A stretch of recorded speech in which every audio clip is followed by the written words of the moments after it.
perbincangan kita pada malam ini, iaitu yang berbahagia Ustaz Dr. Muhammad Syafiee bin Romli, yang mana beliau merupakan seorang motivator dan juga penceramah bebas yang tak ulung lagi di arena media sosial, insyaAllah.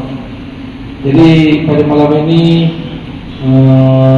saya mengucapkan ribuan terima kasih kepada tuan-tuan dan puan-puan yang hadir pada malam ini untuk kita sama-sama memeriahkan majlis Isra' dan Mi'raj kita. Walaupun sekarang dah masuk bulan Sya'ban, tapi ceramah dia baru kita nak mulakan betul surah kita.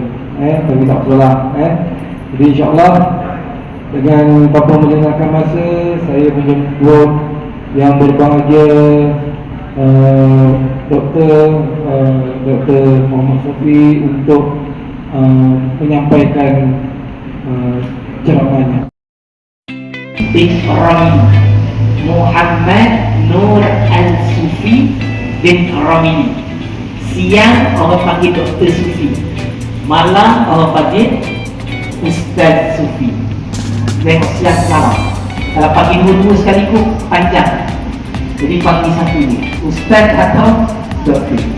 Pada malam ini, sebab itulah dikatakan para ulama, peristiwa Isra' Mi'raj ini adalah peristiwa untuk menggembirakan kesayuan hati Nabi Muhammad sallallahu alaihi wasallam.